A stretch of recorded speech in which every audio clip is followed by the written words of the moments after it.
Well, on a lighter note, it was like a trip back to the 70s in Troy today. Fans of the rock group KISS converged on the Northfield Hilton for the first annual KISS convention. Some even dressed the part. Dealers from all over the world were there selling almost any type of KISS memorabilia you could imagine. Some fans even got an extra treat, a special appearance by Gene Simmons and Paul Stanley, two of the original band members. Well, two members of the colorful rock group KISS went to court today in Detroit to get the boot, literally. Gene Simmons and Paul Stanley, two original members of KISS. And this poster we're going to show you may jog your memory of the costumes they used to wear in the late 70s and 80s. Well, some of those costumes and some wild boots disappeared from a warehouse a couple years ago. Yesterday, they turned up at a KISS convention in Troy.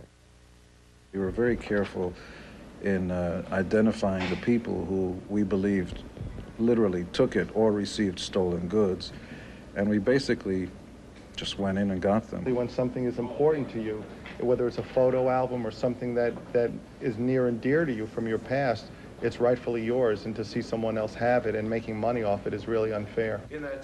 Oakland Circus Judge Gene Snells ordered the costumes returned to KISS.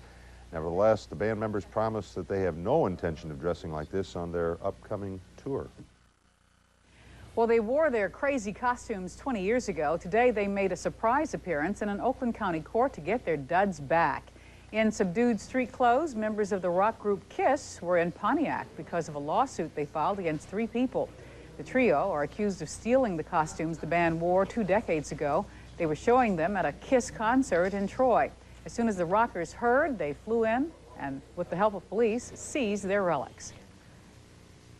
Did you recognize them right away? Absolutely. They smelled the same. Did they? Yeah. The problem for us was that had we announced that we were coming, clearly the costumes would have disappeared. There was another case a few years ago where we were trying to repossess a set of costumes that had fallen into hands other than ours.